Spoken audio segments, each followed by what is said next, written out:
สบายดีพี่น้องเมื่อนี้หาอยู่หากินคือเก่าแกดุกแกด่างหาปูหาปลา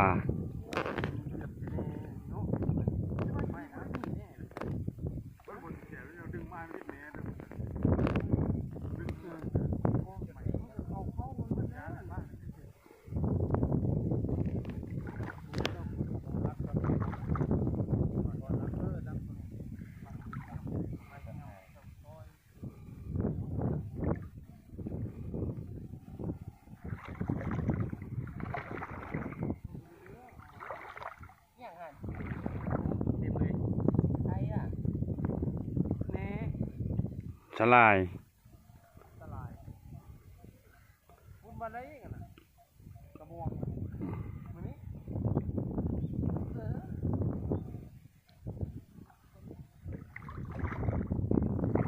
เอากันดึงเข้ามาดึงเข้ามาดึงเข้ามาดึงเข้ามา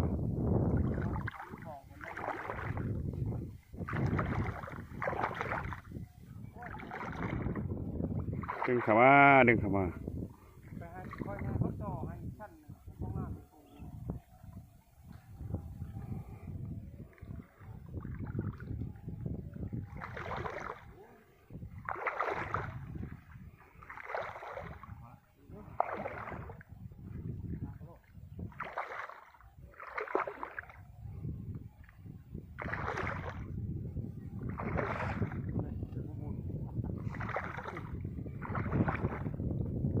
คลองแล้วนี่ตัวนี้นี่คลองแล้วนี่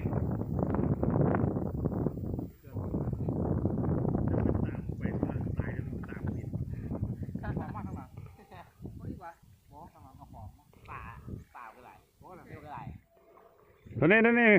คลองแล้วนี่นี่คลองแล้วนี่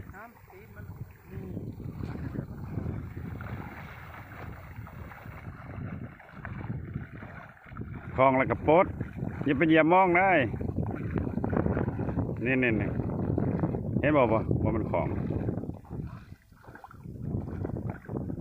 ไม่หรอของไม่โอ้ค่อย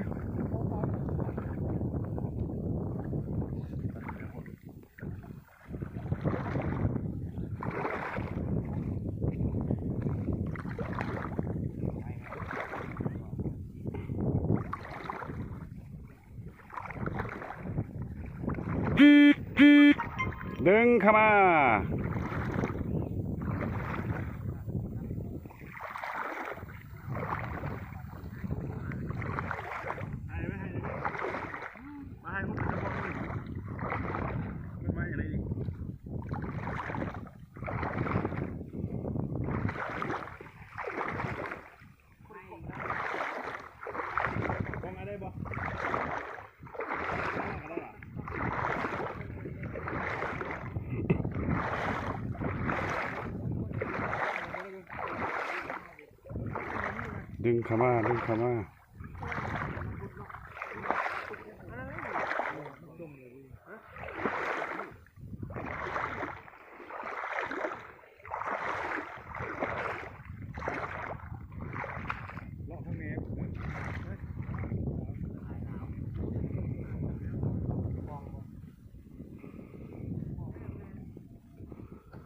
เบิ่งอบต.เพิ่นดึงพี่น้องได้ชุดเต็มสี่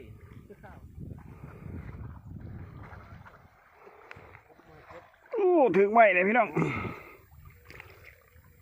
อย่างไรส่งน้ำมันของอีกแล้วนี่คือบ่มีปลาบ่ไปว่าแล้วเอามาอีซีบ่ต้องลงก็ได้สิมันเป็นไปบ่ได้บ่ลงมันเห็นน้ำมันอยากลงแล้วนะแนวมันแหละ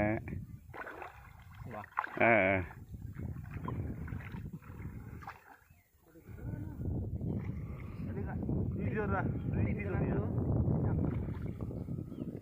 ผมพูดทีจะดีตัวเนี่ยเข้าเลยกองมัน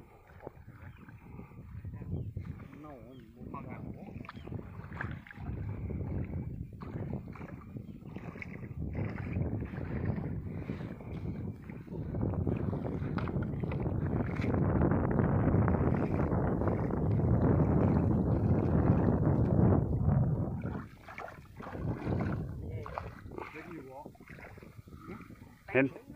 เห็นแต่แหน่ โอ้ยใครนะมือวันที่ ก็ยาวกว่าน้อยนะ โอ้ยพวกมือนี่โอ้ยโอ้ยว่ะ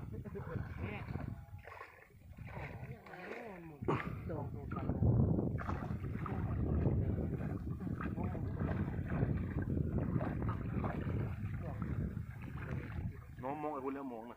เอาไปแล้วเดี๋ยวมอง เห็นอยู่บ่ ติ๊กมาครับเอ็นอยู่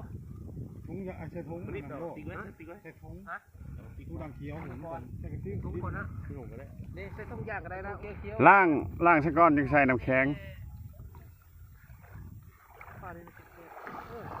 มันละอยู่คิดต้มพุ่นละ มันเหมือนต้มเลย ว่านึงจับหางมันแหงค่อยๆแค่วิทย์มันวิทย์หัวปลาตุกมันอยู่ไปตีนบ่ได้บ่มัดอันนั้นใส่น้ำมันใบลานให้มันไหลมาลมมันแหลม แกลูกนี้ก่อนเนาะ มันแหลมกระเพรามัน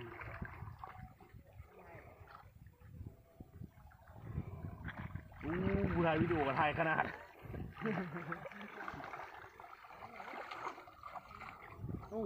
แน่มาแล้วพี่น้อง จะได้ปลาทงย่างนี่ทงนี้ทงแยงเนี่ยทงที่เขี้ยวนะที่เขี้ยวนะตะแนงที่เขี้ยวนะ เคี้ยวแล้วกัน เห็นน่ะ เออ โอ้ยค่อยๆมอง ถึกแล้วพี่น้องขาวหุงอยู่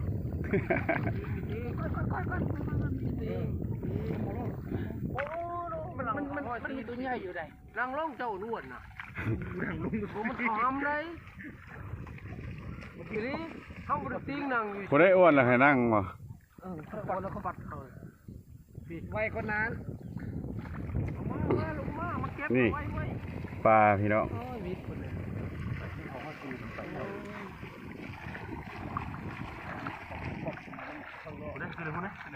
เอาพูดป่าจะถึงมันชามหลูเลยป่า ปลาพี่น้อง นี่อันนี้ก็ป่ากับบด ปลา นี่ป่าติดกับ ปลายังนะปากเป็น ป่าผ่านเป็น เก็บ ห้อยตีนนั่งเฉยมือใส่ ทหารแล้ว อันนี้ปลาชุบเงา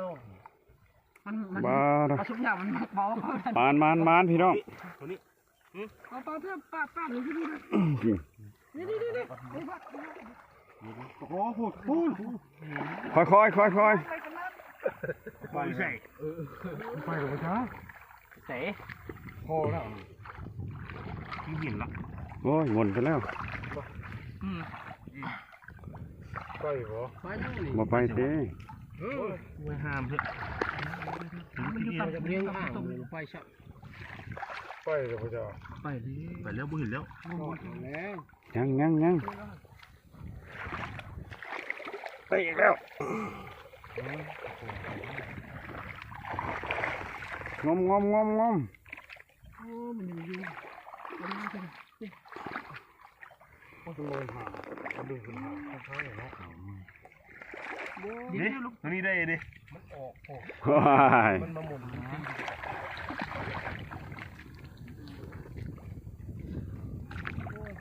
ที่เพื่อนมันเลิกกับที่เช็ด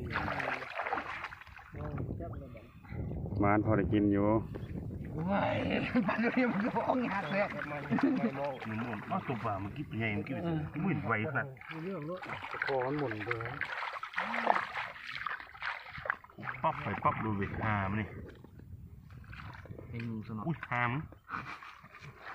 ไอ้งูสนอ โอ้มันอยู่ที่ตุ่มเด้อยู่นี่ก็จะจับได้ไหม อืม ก็หามเฮียอีกแล้วมันจะไปใส่เดี๋ยวนี้จะไปใส่ กดชอบชิก้อยบาทนี่ ปลาสดๆพี่น้อง เพิ่นไปยังมีหัวเดินปลาขาวธรรมดาอีกตัว ก็คือกันแหละเนาะ ปลาข้าว โอ้มันเข้าห้อยตีนหมดเลยเด้อ ก็ไม่ต้องเยียบมันตัวไปเลยเพราะว่ามันไม่ค่อยขึ้นคันเจ้านางลงนี่ยังว่าหลังเขาหันเจ้าเขาห้ามคือ เข้าห่ำหมดเลย นั่งเอางมเอามาหาคนมามน จับเอาโอ้มันอะไรพ่นนะมันฟู จับนี่ก็ยังได้อุ้ย นี่เนาะ ได้นี่ที่ว่าน่ะ เผามันตื้อ ลาย มันบริผูกแล้วเผา บ่แล้วก็อันนี้มันนะ มันนะเบาโหดเนาะ ตีนบ่ได้บ่เขาเป็นหาได้ถ้าบอกโคตรตัวกินไปเถอะโคตรไปมึง อันนี้จะบ่ได้มัดเป็นคนได้เนาะ ไปทางใดพุทธหาชายพุทธ บ่ได้ลงไป